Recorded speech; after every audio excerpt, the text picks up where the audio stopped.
मनोज जरांगे आणि प्रसाद लाड यांच्यात बंद दाराआड चर्चा झाली आहे। माजी सरपंच पांडुरंग तारक यांच्या घरात चर्चेला सुरुवात झाली आहे। माध्यमांसमोरील चर्चेनंतर आता घरात चर्चा सुरू झाल्याची माहिती आहे। तर मनोज जरांगे पाटील आणि प्रसाद लाड यांच्यामध्ये चर्चा सुरू होती, मात्र ही चर्चा माध्यमांसमोर होती। त्यानंतर आता या दोघांमधील चर्चेला बंद दाराआड सुरुवात झाल्याचं पाहायला मिळतंय।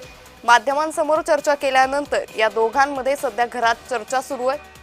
तर या दोघांमध्ये नेमकी काय चर्चा सुरू आहे हे पाहणं अतिशय महत्त्वाचं ठरणार आहे। माजी सरपंच पांडुरंग तारक यांच्या घरात या चर्चेला सुरुवात झालेली आहे। तर मनोज जरांगे पाटील आणि प्रसाद लाड यांची आज भेट झालेली आहे। यावेळी विविध विषयांवर या दोघांनीही भाष्य केलं, चर्चाही केली।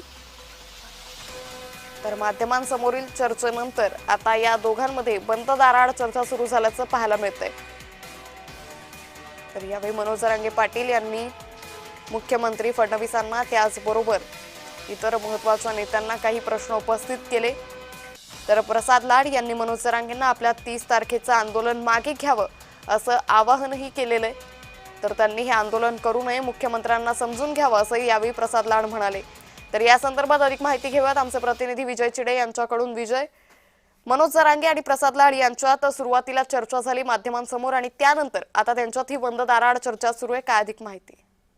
नक्कीच अंकिता, जर पाहिलं तर मनोज जरांगे पाटील यांची आता प्रसाद लाड यांच्यासोबत सरपंच पांडुरंग तारक यांच्या घरामध्ये चर्चा सुरू असल्याचे पाहायला मिळत आहे।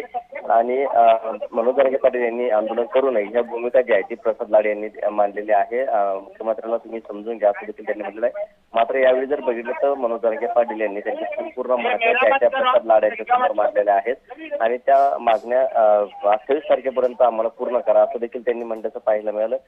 त्यानंतर आता दोघांची जी आहे ते काही चर्चा देखील सुरू आहे। मात्र राज्यामध्ये 58 लाख नोंदी सापडल्या कुणबीचे जात प्रमाणपत्र आहे ते तात्काळ द्या। त्याचबरोबर मराठा समाजाने जे बलिदान दिले माहितीच्या नातेवाईकांना महावितरण एमआयडीसी मध्ये नोकरी पत्र लवकर द्या। त्याचबरोबर 28 मेच्या आतमध्ये संपूर्ण मागण्या पूर्ण करा अशी मागणी जी आहे ते आता मनोज जरांगे पाटीलना त्यांच्या समोर केल्याची पाहायला मिळाली।